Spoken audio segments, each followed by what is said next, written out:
Sabra Johnson, City Classic Cars, coming talking to you about paint and body. Why in the restoration shop is it so expensive?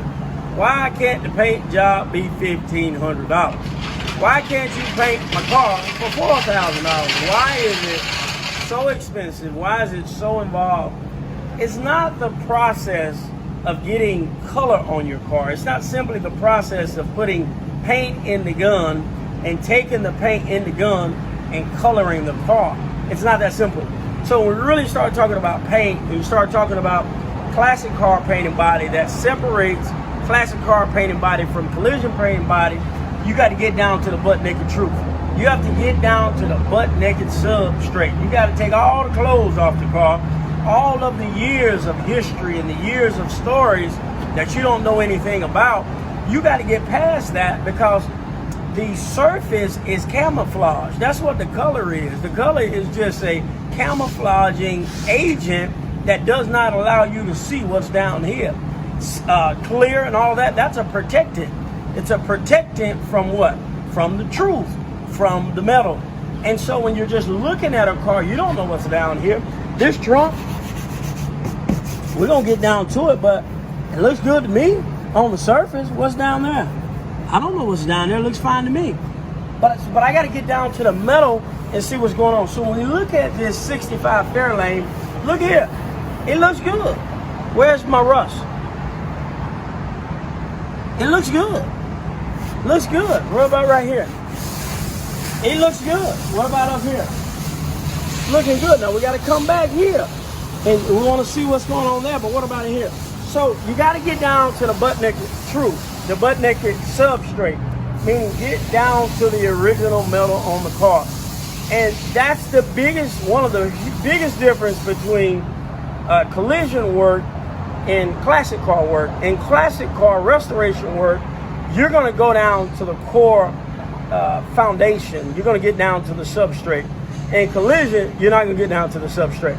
So once we get this car entirely stripped, individuals say, well, what do you use? Is it media blasting? And what type of media do you use? Do you use sand? Do you use glass beads? Do you use acorns? What do you use? Well, if a car has glass in it, if a car has if it's a running and driving car and it has an engine in it, and if the car has an interior in it like this one and a dash and all of that, we don't want to use media, because do you know that sand's going to be everywhere? Even this dust is everywhere. Can you imagine sand and trying to keep sand here and away from here? It's not going to happen. So when you're doing that, you got to DA it, or some individuals will use a chemical agent, but you know, environmental issues and all that with that, we're not going to do that. We're going to DA it. Normally we're going to use like an 80. If it's real rough and it's 4 or 5 old paint jobs on it, then we might use a 36 really quick. Hit it real quick with the 36, get off it with the 36, come back with the 80 so we don't cut all into the metal. And then when you go to the body working phase, it makes it difficult. So once we get down here, the next thing we want to do, we want to put in an epoxy primer. Now I'm going to use a PPG quality epoxy primer. These are the things that makes a difference. The primer I'm going to use is about 200 and some bucks. I think it's 225, 230, my cost.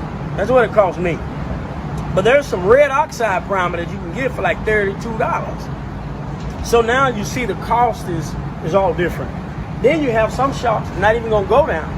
So this right here, we probably got about a day and a half in it so far, getting all the way down to it.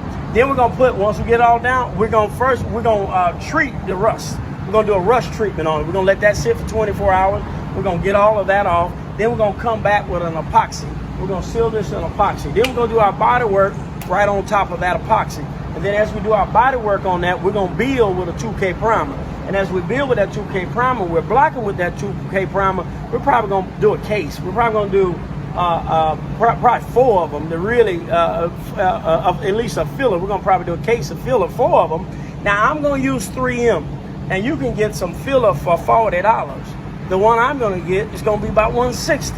The average car, the average classic's probably going to use 4 of those. So we're already just in body filler, you're already talking somewhere almost $800 versus somebody else using maybe 2 of them on there for like $60. So all this is different. Then you add the 2K primer that we're going to use, which is going up in price as well. Then you add the epoxy primer. And then there's the time involved. We're going to block this car out.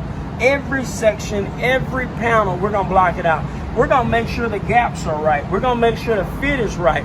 We're going to make sure this car opens and closes on command and that there's no issues with it.